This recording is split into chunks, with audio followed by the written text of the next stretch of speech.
propósito de la sustentación jurídica del proceso de colonización en dos aspectos, haciéndoles el siguiente recordatorio.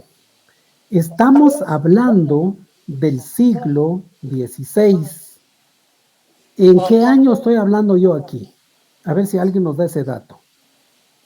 ¿Cuál es nuestro año clave aquí?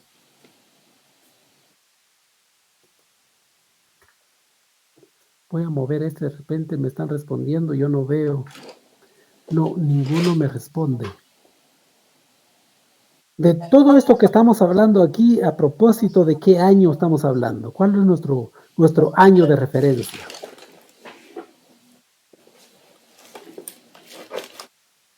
Fíjense que si no me están respondiendo, entonces sí tengo serias dudas de que me estén poniendo atención. Porque así con esa velocidad que están escribiendo, así era desde hace un minuto. 1524. Sí, entonces, por eso yo hablaba del siglo, ¿verdad? A inicios del siglo XVI. En ese tiempo, yo les pregunto, ¿cómo se llamaba la máxima autoridad en el mundo? ¿Quién era el que decidía por sobre todo? La corona. La corona. ¿Qué dicen los demás? Aquí tenemos más opinión, la corona, la iglesia, los reyes. ¿Qué más? La iglesia. El rey. El rey. Ahora, yo para hacer una pregunta más específica, yo les diría entonces, ¿cómo se llamaba específicamente la máxima autoridad en ese tiempo? Ya no estoy hablando de instituciones, porque ustedes me responden la iglesia, la corona, pero ¿quién? ¿Quién de la iglesia? ¿Quién de la corona? ¿Quién? Por eso hago esa pregunta.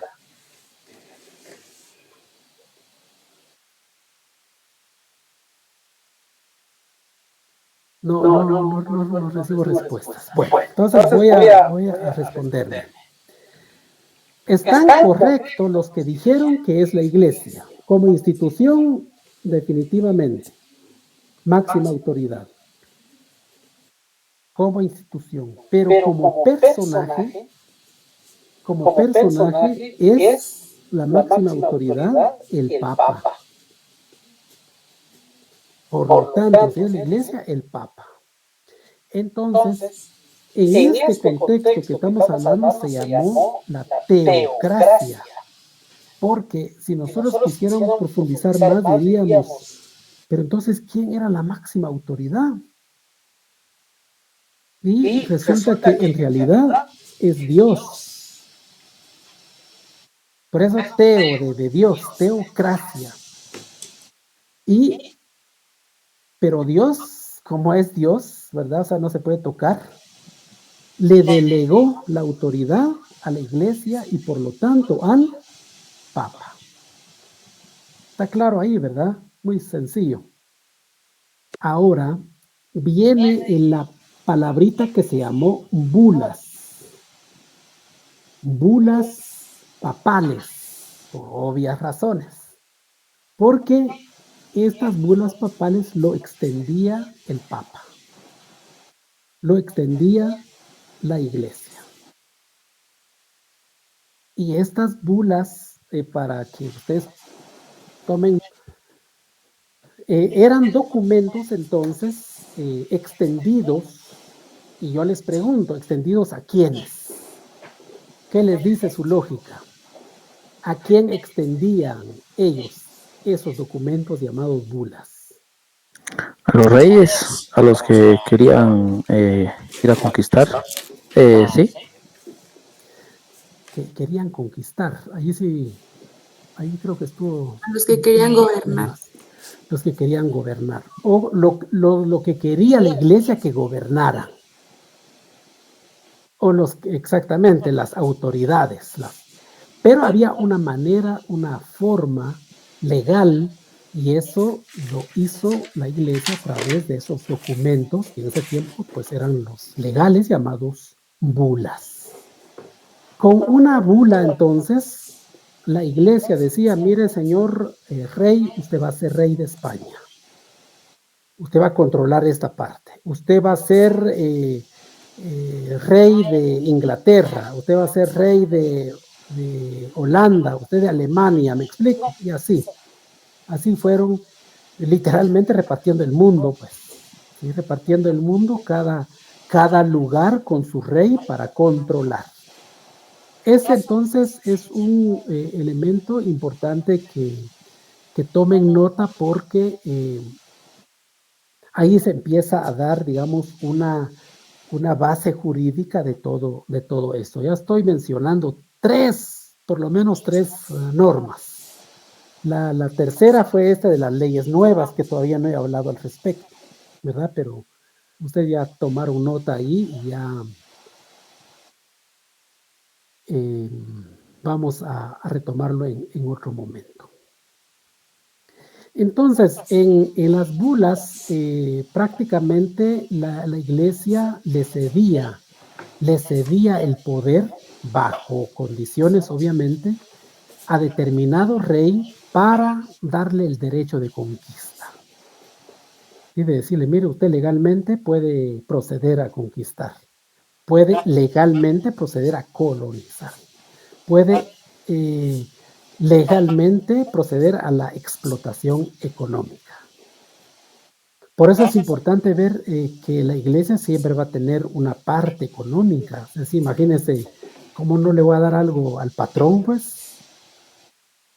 Y por eso solo vemos, digamos, al rey, el rey se le queda una parte y la otra partecita al mero mero. Él decía que entonces, en resumen, las bulas papales, documentos legales para ceder plena autoridad de un determinado rey sobre una determinada porción del mundo. Y hablaba yo del rey de España porque para ser rey alguien le dio el título de rey, ¿verdad? O sea, porque no fui electo, no, o sea, alguien me está dando el título, ¿verdad? De como tal. Y eso se hacía a través de una bula que la iglesia extendía. Y por supuesto habían controversias, ¿verdad? Habían problemas serios, es decir, no es aquello de que, bueno, como el Papa dijo que este es mi monjón, ¿verdad? Está bien. Uno de los, un documento, por ejemplo, que se llamó Tratado de Tordesillas, ahorita se los voy a apuntar por si les pudiera interesar esta parte. Ahorita. Póngale mayúscula, por favor, porque esto es un nombre propio. Por ejemplo, este Tratado de Tordesillas fue bien famoso porque resulta que los reyes de España y los de Portugal no se ponían de acuerdo en sus monjones. O sea, cada quien quería más, pues, o sea, más territorio. Y el quien quedaba en medio del sándwich era justamente Brasil. Entonces, yo supongo que por intuición lógica ya sabe usted quién ganó esa pelea. Y le pregunto, ¿quién ganó ese problema de contradicción de territorio entre estos dos reinos? Portugal. Exactamente. Y seguramente todos sabemos por qué, ¿verdad? Muy parecido al español, pero o sea, Brasil se habla Portugal y listo.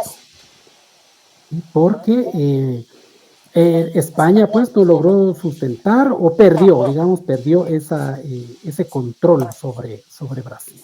Si lo hubiera ganado, seguramente los brasileños pues hablarían español, ¿verdad? Entonces,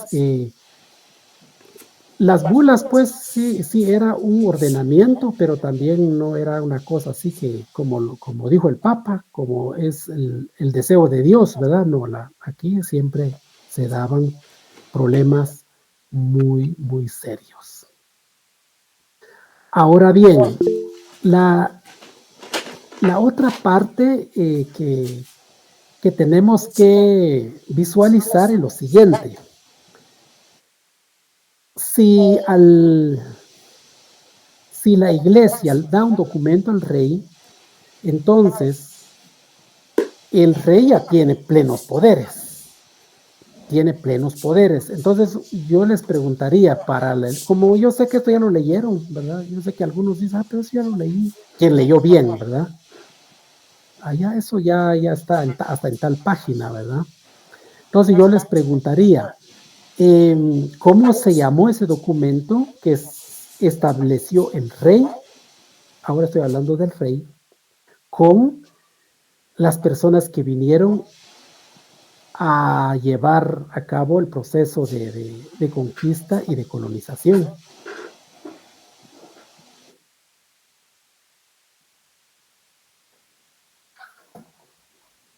Alguien a la 1, alguien a las 2, y no hay quien, ¿verdad? Sección C. Muy bien. No. Fíjense ustedes que este documento tuvo varios nombres, de hecho, pero básicamente se le llamó capitulación. Esta es otra base jurídica. Ya voy con 4 ahora. Capitulación. O llamados también contratos. Imagínense, ahorita todos sabemos que es un contrato, ¿verdad? Un contrato laboral, ¿verdad? Para ponérselos ahí muy fácil, ¿verdad? De interpretar.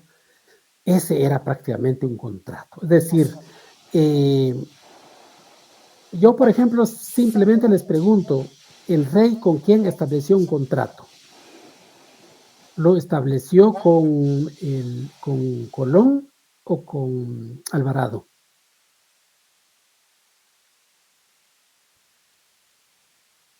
¿No? Bueno, yo creo que ya estamos llegando a la hora también, quizás por eso la reacción, pero ya no tengo reacción. Con Alvarado. Es que aquel venía, como les decía yo, con todo. Obviamente con Colón sí, pues, pero no de los mismos alcances.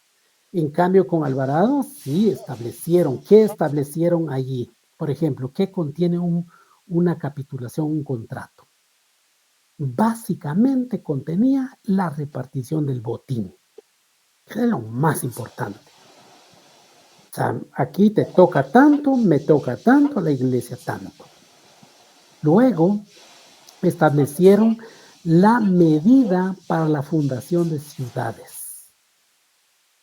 Hay un criterio ahí, ¿verdad?, de ordenamiento territorial. ¿Qué tipo de gobierno vamos a establecer? O sea, aquí no nada que lo que te ronque la gana, pues, o sea, aquí en nuestro contrato va a decir qué tipo de gobierno. Y por lo tanto, por eso ahora, pues, hay gobiernos municipales. Si usted se va a México, no se llama así. ¿Por qué? Porque allá seguramente llegaron a otro tipo de contrato, de acuerdo, o quizás modificaron eso también durante la historia. Pero esa palabrita de gobierno municipal, pues eso es lo que decía. También la repartición de tierra. ¿Por qué lo dejan aparte? El botín es diferente el botín que la tierra. Porque el botín yo me lo agarro el oro y me lo llevo y nos repartimos. Pero la tierra no me lo puedo llevar. Por lo tanto, lo dejaron aparte, la repartición también de la tierra. O sea, no se les olvidó ningún detalle realmente. Y todo esto estaba metido claramente los intereses de la iglesia, de la corona, y lo que no podía faltar, por ejemplo, era un fiscal. Es decir, fiscal entiéndase como la SAT, digamos, en Guatemala. Sí, es este que toma y reparte, en teoría. O por lo menos ve que las cosas están pasando como conviene, ¿verdad? Para las partes. Por eso fiscaliza también.